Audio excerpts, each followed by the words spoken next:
La Pascua es una de las celebraciones más antiguas que conocemos, atravesando generaciones a lo largo de miles de años. Sin embargo, ¿cuántos realmente entienden su verdadero origen y significado? Muchas veces, la historia de la Pascua es distorsionada y mal comprendida, incluso por muchos cristianos que no captan el verdadero propósito de esta festividad dentro del plan divino para la humanidad. La historia de la Pascua está marcada por las promesas de Dios y por la liberación de un pueblo. Para entender completamente esta narrativa, necesitamos considerar los eventos que se desarrollaron desde los tiempos de los patriarcas de Israel, pasando por las tierras del antiguo Egipto, hasta la cruz erigida hace unos 2,000 años fuera de los muros de Jerusalén, que transformó para siempre la historia de la humanidad. En este vídeo, descubrirás la verdadera historia de la Pascua, explorando su origen, su significado histórico y espiritual para el pueblo judío, y comprendiendo también su profunda conexión con la fe cristiana, centrada en la muerte y resurrección de Jesucristo. Pero antes, si aún no te has suscrito al canal, suscríbete ahora para no perderte ningún contenido futuro. Podemos comenzar destacando que la Pascua es, originalmente, una celebración judía. Instituida por Moisés siguiendo una orden específica de Dios, la primera Pascua fue celebrada en el mes de Abib, que se convirtió en el primer mes del calendario litúrgico judío. Después del exilio en Babilonia, este mes pasó a ser conocido como Nisán, correspondiendo al periodo entre marzo y abril en nuestro calendario. Sin embargo, las raíces de la Pascua se remontan a tiempos aún anteriores a Moisés. Cerca de 500 años antes de la institución de la Pascua en Egipto, Dios reveló a Abraham el futuro de su descendencia, el pueblo de Israel. El Señor advirtió a Abraham que sus descendientes serían peregrinos en tierra extranjera, donde serían esclavizados y oprimidos por 400 años. Sin embargo, Dios también prometió que juzgaría a la nación opresora y liberaría a los hijos de Israel. Con el paso del tiempo, José, bisnieto de Abraham, fue traicionado por sus hermanos y vendido como esclavo a comerciantes ismaelitas, terminando en Egipto. Después de enfrentar numerosas adversidades, conforme al plan soberano de Dios, José ascendió al cargo de gobernador de Egipto, siendo el responsable de liderar los esfuerzos que garantizaron la supervivencia de los egipcios durante un periodo de terrible hambre. Esta crisis llevó a la familia de Jacob, padre de José, a buscar alimentos en Egipto. Allí, los hermanos de José descubrieron que él había sido exaltado por Dios en esa tierra, y que allí, por un tiempo, la descendencia de Abraham sobreviviría. Los israelitas vivieron con dignidad en Egipto durante un tiempo, pero, con el pasar de las generaciones, José y toda aquella generación murieron. Eventualmente, surgió un faraón que no conocía a José, viendo el crecimiento y la prosperidad del pueblo israelita, decidió esclavizarlos. Después de 400 años de opresión en Egipto, Dios levantó a Moisés como el libertador de su pueblo. Ese proceso de liberación involucró las 10 plagas enviadas por el Señor contra Egipto. La última y más devastadora plaga, que resultó en la muerte de los primogénitos egipcios, fue el episodio que originó la celebración de la Pascua. Según la Biblia, al anunciar esta última plaga, Dios dio a Moisés instrucciones detalladas sobre cómo debían proceder los israelitas. El Señor ordenó que sacrificaran un cordero macho sin defecto el día 14 del mes de Abib y usaran la sangre del cordero para marcar los dinteles y la parte superior de las puertas de sus casas. Además, los israelitas debían asar la carne del cordero al fuego y consumirla con panés sin levadura y hierbas amargas. Pero, ¿qué son estos panés sin levadura, y por qué las hierbas amargas? Los panés sin levadura son panés sin fermento, es decir, sin levadura. Ellos simbolizaban la prisa con la que los israelitas tuvieron que dejar Egipto, sin tiempo para esperar que el pan fermentara. Las hierbas amargas, por su parte, estaban directamente asociadas con el sufrimiento y la aflicción que los israelitas soportaron durante los años de servidumbre en Egipto. El Señor también ordenó que los israelitas comieran la comida de la Pascua con prisa, con los lomos ceñidos, sandalias en los pies y bastón en mano, pues esa misma noche, Dios pasaría por Egipto. La Biblia relata que, cuando el juicio del Señor alcanzó las tierras egipcias, todos los primogénitos, tanto de los hombres como de los animales, murieron. Este evento no solo trajo la muerte de los primogénitos, sino que también representó la derrota completa de los dioses de Egipto. En este contexto, el significado de la Pascua judía está claramente registrado en el libro de Éxodo, capítulo 12, versículos 26 y 27, donde está escrito, y sucederá que, cuando vuestros hijos os pregunten, ¿qué rito es este? Responderéis, este es el sacrificio de la Pascua al Señor, que pasó por encima de las casas de los hijos de Israel en Egipto, cuando hirió a los egipcios y libró nuestras casas. Entonces el pueblo se inclinó y adoró. En hebreo, la palabra Pascua significa, esencialmente, pasar por encima, derivada del verbo saltar o pasar. Por lo tanto, cuando el juicio de Dios alcanzó a los egipcios, las casas de los israelitas, marcadas con la sangre del cordero sacrificado, fueron perdonadas. Así, el significado de pasar por encima transmite la idea de perdonar, de pasar sobre algo por misericordia. Esa noche, el juicio de Dios pasó por encima de los israelitas, y ellos fueron salvos. Pero ¿cómo fue la observancia de la Pascua a lo largo de la historia de los hebreos? Moisés instituyó la Pascua como una celebración anual, convirtiéndola en la fiesta judía más antigua. Se instruyó a los judíos a celebrar la Pascua siguiendo las reglas básicas establecidas en el Pentateuco, especialmente en Éxodo 12, Levítico 23 y Deuteronomio. Al igual que en la primera Pascua en Egipto, la fiesta anual se conmemoraba al atardecer del día 14 del primer mes, seguida por 7 días consecutivos conocidos como la fiesta de los panes sin levadura. El cordero macho, sin defecto y de hasta 1 año, se separaba del rebaño por cada familia el día 10 del primer mes y se mantenía hasta el día 14. El animal luego se asaba entero, sin que ninguno de sus huesos fuera quebrado. El cordero debía ser consumido rápidamente, acompañado de las hierbas amargas y los panes sin levadura. Los israelitas también debían comer el cordero vestidos con ropa de viaje, recordando la salida apresurada de Egipto. Las sobras del cordero debían ser quemadas, pues no se permitía guardarlas para el día siguiente.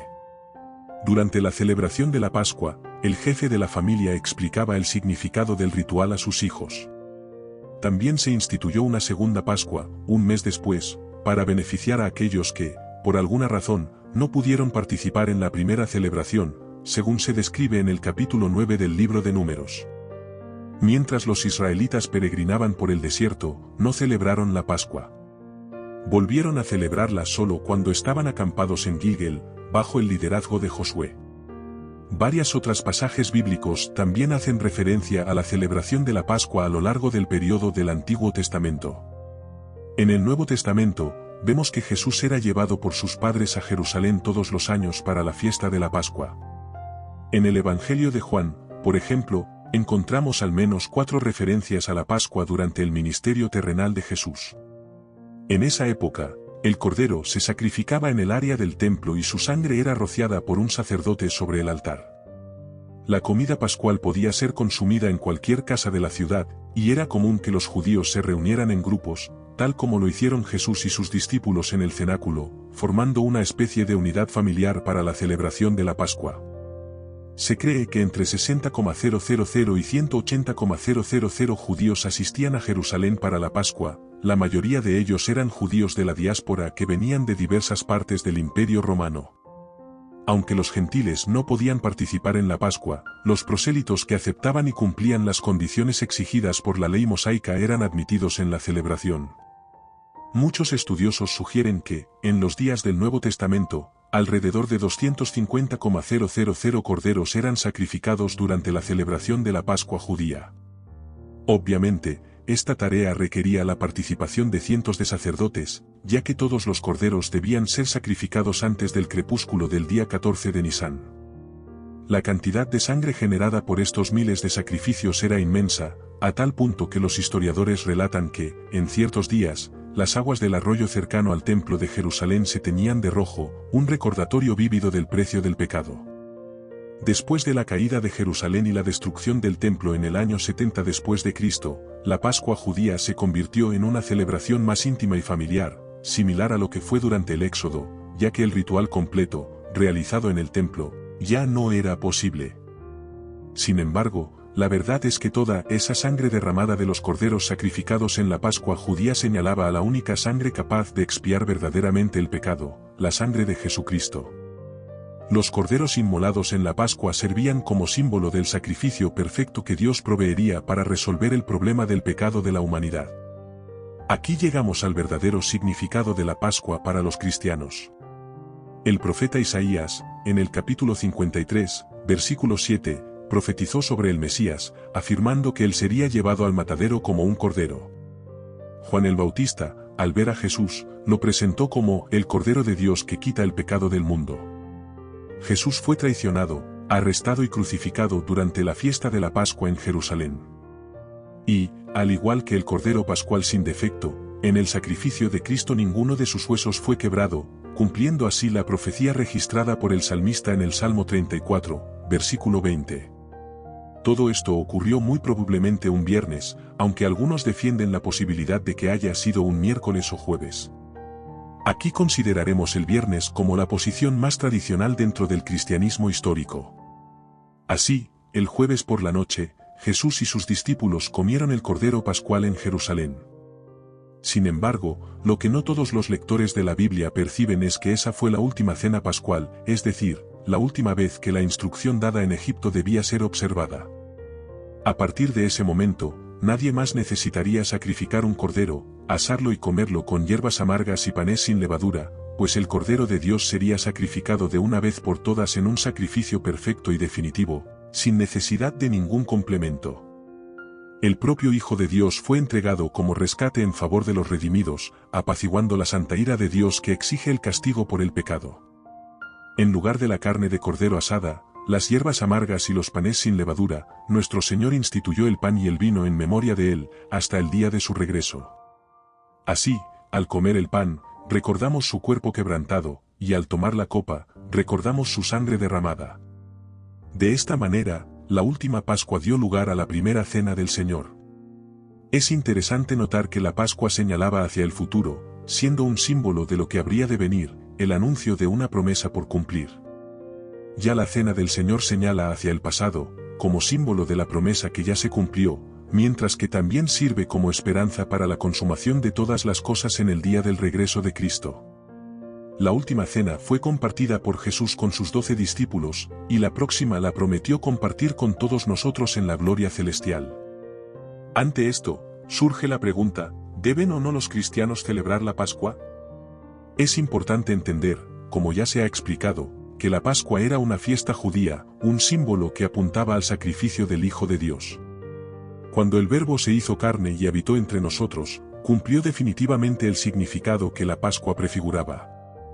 La Pascua era una sombra, mientras que Cristo es la realidad. En otras palabras, celebrar la Pascua judía es celebrar lo que era temporal, es volver a lo que es inferior. El escritor de Hebreos expuso esta verdad como tema principal de su epístola, presentando a Cristo como nuestra Pascua. En la primera carta a los Corintios, capítulo 5, versículo 7, el apóstol Pablo fue claro al afirmar que Cristo es nuestro Cordero Pascual, que fue sacrificado. De esta forma, nosotros, los cristianos, no celebramos la Pascua una vez al año, entre los meses de marzo y abril, sino que nos reunimos para celebrar la Cena del Señor a lo largo del año, en memoria de su sacrificio en el Calvario. Fue allí donde su sangre fue derramada, satisfaciendo la justicia de Dios e impidiendo que su pueblo fuera condenado eternamente. Si alguien me preguntara cuál es el significado de la Pascua para los cristianos, yo diría que, para nosotros, la Pascua significa que, por los méritos de la obra de Cristo en la cruz, la ira de Dios pasó por encima de nuestras vidas. Esto sucedió porque, en los dinteles de nuestras puertas, la preciosa sangre de Cristo atestiguó que fuimos justificados. Es por eso que, en cierto sentido, los cristianos no conmemoran la Pascua como los judíos, sino que celebran la Cena del Señor.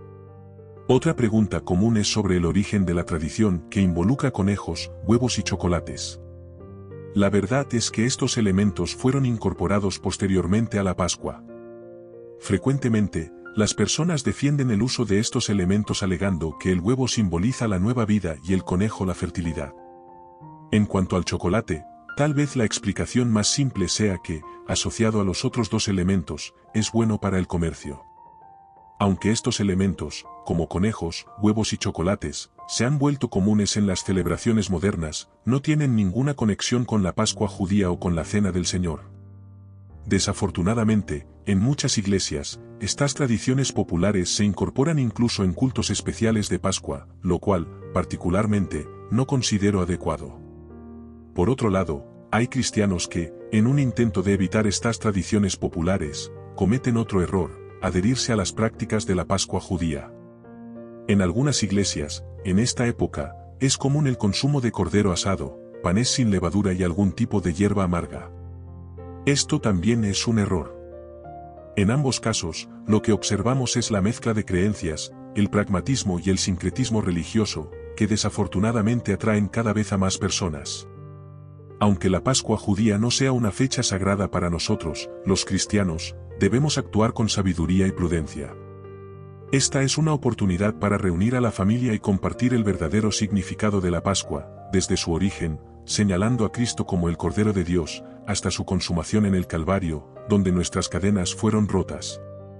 Además, podemos consolarnos con la promesa de que el pleno significado de la Pascua será completamente cumplido en el nuevo cielo y la nueva tierra, donde el pueblo elegido de Dios estará libre de todo pecado y nuestra comunión con el Redentor será perfeccionada.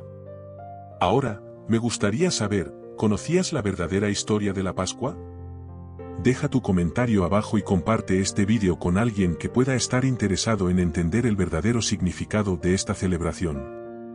Y si quieres seguir explorando más sobre la Biblia y la fe cristiana, suscríbete al canal y activa la campanita para no perderte ninguno de nuestros vídeos.